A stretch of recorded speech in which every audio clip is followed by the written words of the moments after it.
Art the clown वापस आ गया है और वह पहले से भी ज्यादा डरावना है। टेरिफायर में उसकी क्रूरता की खौफनाक कहानी आपको सांसें रोकने पर मजबूर कर देगी। क्या आप उसके भयानक कृत्यों के पीछे की सच्चाई जानने के लिए तैयार है? फिल्म की शुरुआत में हम अमिचंसन नामक जगह पर एक टीवी देखते हैं। एक टीवी होस्ट एक छोटी लड़की का इंटरव्यू ले रहा है जिसने हाल ही में एक भयानक घटना से बचकर अपनी जान बचाई थी। इस लड़की ने एक संदेश भेजा था जिसने उसकी जान बचाई थी जब एक एथलीट का एक्सीडेंट हुआ था। कुछ समय पहले एक एथलीट जीवित था, लेकिन फिर एक नरसंहार शुरू हुआ जिसमें कई लोग मारे गए।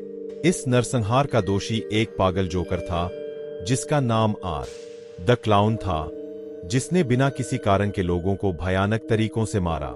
लड़की बच गई, लेकिन उसके चेहरे की विशेषताएं विकृत हो गईं। अचानक टीवी टूट जाता है और जोकर फिर से मारने के लिए तैयार हो जाता है। वह अपना जोकर मेकअप लगाता है और अपना घातक हथियार उठाता है। बाद में लड़की अपने दोस्तों से फोन पर बात करती है और इंटरव्यू वाली लड़की की सुंदरता की तारीफ करती है। उसे पीछे से एक आवाज सुनाई देती है। वह जांचने जाती है, लेकिन कोई नहीं मिलता। अचानक इंटरव्यू वाली लड़की प्रकट होती है और होस्ट पर हमला करती है। उसकी आंखें निकालकर उसे मार देती है। जोकर के हमले के बाद वह पागल हो गई है। इसके बाद हम दो लड़कियों को देखते हैं जो करीबी दोस्त है। उनमें से एक, तारा, एक हैलोवीन पार्टी से लौट रही है। यह हैलोवीन की रात है और लोग विभिन्न पोशाकों और मास्क में बाहर है। तारा की दोस्त एक मजाक करती है, लेकिन फिर गायब हो जाती है। तारा उसका पीछा करती है और पाती है कि जोकर उसे घूर रहा है। उसके दोस्त जोकर के साथ तस्वीरें लेने लगते हैं जो उसे पसंद नहीं आता। वह एक मशीन से एक अंगूठी निकालता है और तारा को पहनाता है, जिससे वह नाराज हो जाती है। लेकिन उसकी दोस्त को यह मजेदार लगता है, लेकिन दुकान का मालिक उन्हें बाहर निकाल देता है। बाद में उन्हें अपनी कार का टायर पंचर मिलता है। तारा अपनी बहन विक्टोरिया को मदद के लिए बुलाती है। वह अपनी दोस्त से कहती है कि वह ठीक महसूस नहीं कर रही है और अपने चेहरे के जलने की चिंता करती है। वे एक इमारत पाते हैं जिसके बाहर एक गार्ड खड़ा है। तारा वॉशरूम का उपयोग करने के लिए कहती है, लेकिन गार्ड मना कर देता है अपनी नौकरी खोने के डर से। तारा उसे मना लेती है और वह उसे अंदर जाने देता है। वॉशरूम का उपयोग करने के बाद वह बाहर आ जाती है। तारा की दोस्त, जो कार में बैठी थी, को यह चौंकाने वाली खबर मिलती है कि मलिक और एक कर्मचारी की मौत हो गई है। मरने वाला व्यक्ति एक जोकर जैसा आदमी था जो एक चोगा पकड़े हुए था। यह समझते हुए उसे एहसास होता है कि यह वही जोकर आर्ट है। जैसे ही वह कार की ओर वापस जाती है, उसे रात 1 बजे रोने की आवाज सुनाई देती है। वह जांचने जाती है और अचानक कोई सामने आ जाता है। उसके पीछे एक महिला आती है जो एक गुड़िया पकड़े हुए है, जिसे वह अपने बेटे की मानती है। तारा उससे बात करने की कोशिश करती है और आगे बढ़ती है। फिर तारा की मुलाकात फिर से आर्ट द क्लाउन से होती है, जिसके हाथों में खून लगा होता है और वह शांत खड़ा होता है।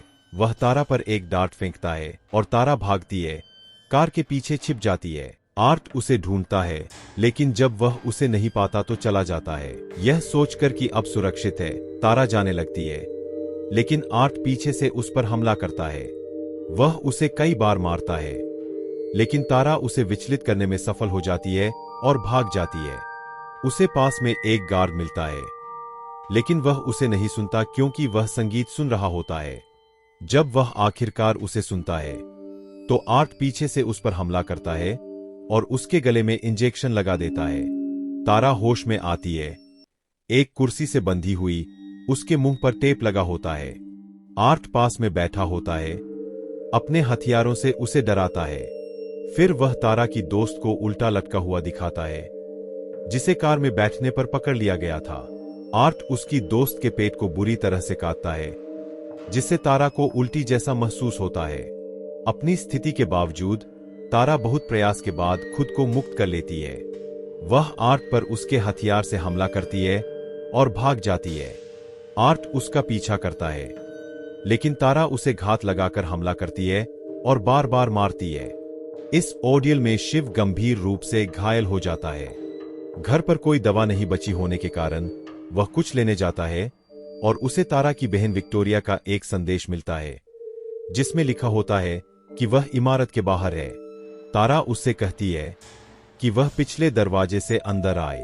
ऐसा करने के बाद आर्ट तारा की मृत शरीर के साथ उसकी 2 तस्वीरें लेता है, उसे भयानक स्थिति में दिखाता है। फिर वह उसे कई बार गोली मारता है। एक पागल महिला यह सब देखती है और गार्ड को स्थिति समझाने की कोशिश करती है, लेकिन वह उस पर विश्वास नहीं करता। एक आदमी कॉल करने की कोशिश करता है, लेकिन अचानक एक बच्चा उस पर हमला कर देता है। इस बीच एक परेशान महिला दावा करती है कि जब उसकी बच्ची एक गुड़िया थी, तब वह समलैंगिक भैंस की देखभाल में थी। वह आदमी से उसकी मानवता और बच्चों के प्रति उसकी उदासीनता पर सवाल करती है। वह आर्ट को अपने साथ ले जाती है, उसे बच्चे की तरह मानती है और वह भी बच्चे की तरह बर्ताव करता है। महिला एक घंटी की आवाज सुनती है और उसका पीछा करती है। अंदर जाकर वह तारा के दोस्त का विकृत शरीर देखकर भयभीत हो जाती है। वह एक लड़की की आवाज सुनती है और सोचती है कि यह तारा है। नीचे जाकर उसे एक बुरी तरह घायल महिला मिलती है। उसे तारा समझकर वह पास जाती है, लेकिन फिर एक और घायल महिला को देखती है, वह पागल महिला। अचानक उसे एहसास होता है कि आर्ट ने उसे फंसाने के लिए महिला का वेश धारण किया हुआ है। विक्टोरिया किसी तरह आर्ट को हराकर एक अलमारी में छिप जाती है। आर्ट जानता है कि वह छिपी हुई है और विक्टोरिया के घर आता है। वह एक हॉर्न की आवाज सुनता है और उसे चेक करने के लिए चला जाता है। इस बीच विक्टोरिया एक कालीन के नीचे एक चाबी पाती है, दरवाजा खोलती है और खून के निशान देखती है। इससे पहले कि वह कुछ समझ पाती, आर्ट किसी पर हमला करता है और उसका सिर काट देता है। विक्टोरिया भागने की कोशिश करती है, लेकिन आर्ट को एक छोटी लड़की की साइकिल चलाते हुए देखती है। वह गायब हो जाता है, साइकिल वहीं छोड़ देता है। वह फिर से भागने की कोशिश करती है, लेकिन आर्ट द्वारा हमला किया जाता है। वह उसे गला घोंटने की कोशिश करता है, लेकिन वह बच जाती है और उसे एक नुकीली वस्तु से घायल कर देती है। विक्टोरिया अपनी बहन तारा के पास पहुंचती है और उसे बुरी हालत में देखकर टूट जाती है। आर्ट फिर से हमला करता है, लेकिन गार्ड हस्तक्षेप करता है और उसे मार देता है। विक्टोरिया घबराहट में एक लोहे की पाइप का उपयोग करके बचने की कोशिश करती है। वह आर्ट को घायल कर देती है और भाग जाती है। विक्टोरिया राज के पास भागती है, लेकिन जगह बंद होती है। वह अंदर जाने में सफल होती है। विक्टोरिया पुलिस तक पहुंचने के लिए दृढ़ संकल्पित अपनी कार को गैराज के दरवाजे से टकरा देती है और अंदर प्रवेश करती है। दुर्भाग्यवश टक्कर के प्रभाव से वह बेहोश हो जाती है। जब पुलिस आती है तो वे विक्टोरिया को बेहोश पाते हैं और आर्ट, जो विरोधी है, को बंदूक पकड़े हुए देखते हैं। पुलिस के आत्मसमर्पण के आदेश के बावजूद आर्ट अपने मुंह में गोली मार लेता है। पुलिस को तब पता चलता है कि विक्टोरिया अभी भी जीवित है, हालांकि वह गंभीर रूप से घायल है। अस्पताल में शवों को लाया जाता है कि आर्ट का शव मरने के बाद भी मुस्कुरा रहा है। डॉक्टर यह समझते हुए कि आर्ट मरा नहीं है बल्कि जीवित है, इस खतरे को समझते हैं कि वह अस्पताल से फिर से हत्या करना शुरू कर सकता है। विक्टोरिया, जो मुश्किल से एक और शिकार बनने से बची थी, अगले दिन के साक्षात्कार की तैयारी करती है। साक्षात्कार के दौरान वह खुलासा करती है कि वह नरसंहार की एकमात्र जीवित बची थी और उसने आत्मरक्षा में सभी को मार डाला था। यह सवाल उठता है, जब आर्ट के पास मौका था तो उसने विक्टोरिया को क्यों नहीं मारा? कहानी फिर डॉक्टर की ओर मुड़ती है, जो आर्ट द्वारा हमला किए जाने के बाद उसे गंभीर रूप से घायल कर देता है। हालांकि आर्ट क्रूरता से प्रतिशोध करता है, अंततः डॉक्टर को एक भयानक मौत देता है। आर्ट फिर एक लॉन्ड्रोमैट की ओर जाता है, जहां वह एक अजीब लड़की से मिलता है जो उतनी ही विक्षिप्त लगती है जितना वह है। वे अपनी साझा पागलपन पर बंधते हैं, लेकिन उनकी बातचीत तब बाधित होती है जब एक आदमी जागता है और उन्हें पाता है। लड़की आर्ट के कपड़ों में आदमी को मारने के बाद चली जाती है। इस बीच सिएना एक और पात्र अपने लिए एक विशेष परी पोशाक बना रही है। उसका भाई, जो अजीब तरह से व्यवहार कर रहा है, आर्ट और उसके शिकारों के बारे में शोध करने में व्यस्त है। वह सिएना से पूछता है कि क्या आर्ट अभी भी जीवित हो सकता है, क्योंकि उसका शव कभी नहीं मिला। सिएना उसे आश्वस्त करती है कि भले ही आर्ट जीवित हो, वह वापस नहीं आएगा। वे टीवी देखते हुए सो जाते हैं, लेकिन सिएना को आर्ट के सपने परेशान करते हैं। सियाना एक टीवी शो में पहुंचती है, बच्चों की तरह कपड़े पहने हुए, और अन्य बच्चों के साथ मस्ती में शामिल हो जाती है। एक बच्चा 8 चिप्स नामक कुछ खा रहा होता है, लेकिन खाने की बजाय उसे कांच के टुकड़े मिलते हैं। ये कांच के टुकड़े उपहार देने लगते हैं, जिनमें सांप और धड़कते दिल वाला मांस शामिल होता है, जिससे सियाना असहज महसूस करती है। अचानक एक लड़का बंदूक निकालता है और सभी पर गोली चलाने लगता है। वह बच्चों को मार देता है, लेकिन सियाना बच जाती है और उस पर एक शक्तिशाली तलवार फेंकती है, जो आग से अछूती होती है। यह तलवार उसके दिवंगत पिता का उपहार थी। सियाना इस बुरे सपने से जागती है और पाती है कि उसकी मेज और टीवी में आग लगी हुई है। उसकी मां दौड़कर आती है और आग बुझा देती है। सब कुछ सामान्य लगता है, इसलिए सियाना अपनी मां से पूछती है कि क्या उसने मेज पर जलती हुई मोमबत्तियां छोड़ी थीं, लेकिन उसकी मां इनकार करती है। सियाना अपने कमरे में जाती है और तलवार की जांच करती है, जो बिल्कुल ठीक होती है। उसे घर पर एक इंटरव्यू याद आता है, जहां उसने गलती से टीवी तोड़ दिया था, जो उसके सपने जैसा ही था। स्कूल में सियाना का भाई और उसका दोस्त एक मरा हुआ चूहा पाते हैं। टीचर टीना उन्हें डांटती है और क्लास में भेज देती है। क्लास के बाद सियाना का भाई 8 अजीब लड़कियों को मरे हुए चूहे के साथ खेलते हुए देखता है और डर जाता है। टीचर उसे देखती है और रोकने की कोशिश करती है, लेकिन वह भाग जाता है। जब टीचर अंदर जांच करती है, तो उसे मरा हुआ चूहा मिलता है, जो सियाना के भाई का लगता है। सियाना अपने दोस्तों से नंबर 8 के बारे में बात करती है और कैसे यह उसे असहज करता है। विक्टोरिया, एक नेवी होस्ट, आती है और होस्ट की आंखें निकाल देती है, जिससे सियाना और भी अजीब महसूस करती है। वह चली जाती है और उसका दोस्त पूछता है कि क्या गलत है। अगले दिन सियाना अपने दोस्त के साथ शॉपिंग करने जाती है। उसके दोस्त को एक कॉल आती है और वह चला जाता है, जबकि सियाना किसी से बचते हुए ऊपर जाती है कुछ खरीदने के लिए। उसे एहसास होता है कि वह अपना वॉलेट भूल गई है, लेकिन उसका दोस्त आर्ट उसे वॉलेट लाकर देता है। आर्ट उसे परेशान करता रहता है, जिससे वह सोचती है कि क्या यह वास्तव में आर्ट है या कोई मजाक कर रहा है। वह दुकान से बाहर निकल जाती है और आर्ट दुकान को बंद कर देता है। खुला साइन को बंद में बदल देता है। आर्ट एक छोटा संगीत वाद्य यंत्र खरीदने की कोशिश करता है, लेकिन इसके बजाय हथियार निकालता है। दुकानदार गुस्सा हो जाता है और आर्ट के सिर पर बोतल मारता है और एक मोती आर्ट की आंख में लग जाता है। जब विजय को सारी बातों से संतुष्टि नहीं होती तो वो उसका साथ देता है, इसलिए पहले वो उसके सिर पर बड़े से चाकू से हमला करता है और बाद में उसके गले पर वार करके उसे उसके धड़ से अलग कर देता है। तब उसका भाई उसे आर्ट के बारे में बताता है। आज मैंने उसे अपने स्कूल में देखा। वो सिएना को अपने दादाजी की एक किताब दिखाता है, जिसमें इस लड़की की खबर छुपी थी कि वो 10 साल पहले मर चुकी है। आर्ट ड्राइंग के अलावा उसमें उससे मरने वाले सभी लोगों की तस्वीरें भी थी, और इन सब के अलावा उसमें एक लड़की की ड्राइंग भी थी जो परी की तरह कपड़े पहने हुए थी और अपने हाथ में आर्ट का सिर पकड़े हुए थी। उसका भाई सिएना को बताता है कि ये वो लड़की है जो आर्ट को मारेगी, और मुझे इस बात का यकीन है कि ये कोई और नहीं बल्कि तुम ही हो। लेकिन सिएना उसकी बातों पर यकीन नहीं करती है। सिएना की सहेली जो अपने घर से बाहर आती है, वो देखती है कि उसके घर के सामने एक बहन खड़ी है। उसे ये अजीब लगता है, इसीलिए वो कुछ देर बाद फिर से अंदर आती है और दरवाजा खटखटाती है। और जब चाना की दोस्त बाहर आती है तो वो कहती है, मुझे हैलोवीन पर कुछ खाने को दे दो यार। वो कहती है, खाना सिर्फ बच्चों के लिए होता है, बड़ों के लिए। जब उसे कुछ नहीं मिलता तो वो तंग आकर उसे खाना दे देती है। अब तभी उसकी नजर आर्ट के गार्डन में जाती है, जहां टेबल पर कुछ हथियार और जिन का जार पड़ा हुआ था। दूसरी तरफ सिएना भी एलॉय व्हील पार्टी के लिए तैयार होने लगती है।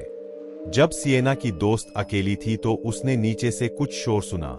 जब वो चेक करने नीचे आई तो उसने देखा कि कांच का दरवाजा टूटा हुआ था, क्योंकि आर्ट घर में घुस आया था। जब उसकी नजर एना की दोस्त पर पड़ती है तो वो उसके पीछे जाता है। वो बचने के लिए अपने कमरे में आती है, लेकिन आर्ट आखिर में उसे पकड़ लेता है। और जब उसकी पत्नी संतुष्ट नहीं होती है तो वह अपने हाथों से उसके चेहरे की त्वचा को फाड़ देता है और उसे उसके शरीर से अलग कर देता है। इससे उसे बहुत बुरा लगता है। उसके हाथ से बहुत खून बह रहा था। उसकी मां कुछ समय के लिए घर आती है और वह ऊपर आती है और एक भयानक दृश्य देखती है कि पूरा कमरा खून से भर गया है और उसे अपनी बेटी के अवशेष वहां पड़े मिलते हैं। वह जो कर रहा था वह उसके शरीर को फाड़ रहा था। वह बहुत बुरी हालत में थी, लेकिन वह अभी भी जीवित थी। और फिर वह लड़की की मां के सिर में कैंडी रखकर उसे बच्चों को देता है। बच्चे कुछ भी समझने में असमर्थ होते हैं। उन्हें लगता है कि यह एक नकली सिर है और वे चले जाते हैं, क्योंकि वह अभी तक पार्टी में नहीं आई थी।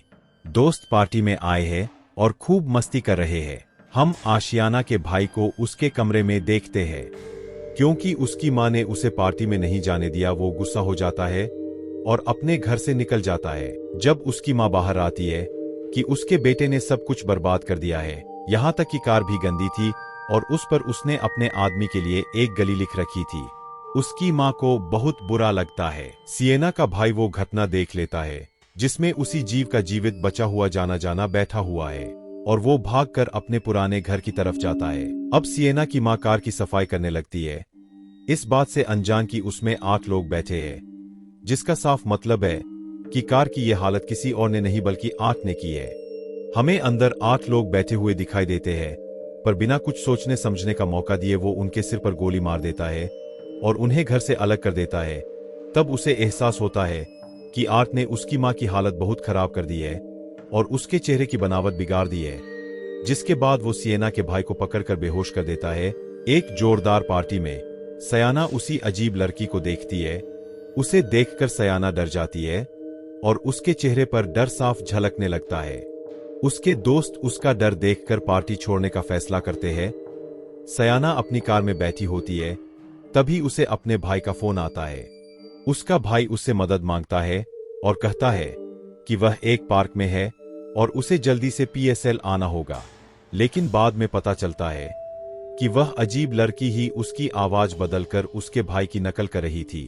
सयाना जल्दी से उस जगह पहुंचती है और अपने भाई को ढूंढने लगती है। उसे अपने भाई का एक संदेश मिलता है जिसमें लिखा होता है कि वह सितारों में फंसा हुआ है, जो उसे एक भूतिया बंगले तक ले जाता है। अंदर जाकर वह एक भूत से मिलती है जो गुस्से में आकर उस पर हमला कर देता है। भूत सयाना पर एसिड फेंकता है, जिससे उसकी त्वचा जल जाती है और चेहरा विकृत हो जाता है। दर्द के बावजूद सयाना अपने देश के किलों से मिले एक हथियार से लड़ाई करती है और अंततः भूत को हरा देती है, और सयाना को इस भयानक हालत में देखकर दंग रह जाता है। वह उसके पास खड़ा रहता है, लेकिन जल्द ही पीछे से हमला हो जाता है।